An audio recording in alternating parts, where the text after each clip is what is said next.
जळगाव जामोद येथे दरवर्षीप्रमाणे यावर्षी सुद्धा दिनांक 11 एप्रिल रोजी रमजान ईद मोठ्या उत्साहात साजरी करण्यात आली आहे।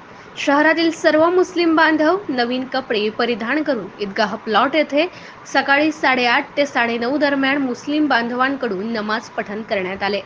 यानंतर सर्व मुस्लिम बांधवांनी रमजान ईदच्या एकमेकांना गळाभेटीत शुभेच्छा दिल्या।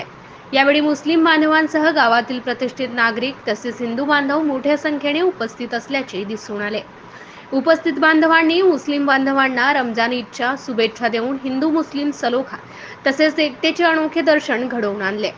यावेळी जळगाव मतदारसंघाचे आमदार डॉक्टर संजय कुटे यांची विशेष उपस्थिती लाभली। यावेळी प्रत्येक मुस्लिम बांधवांना त्यांनी ईदच्या शुभेच्छा दिल्या।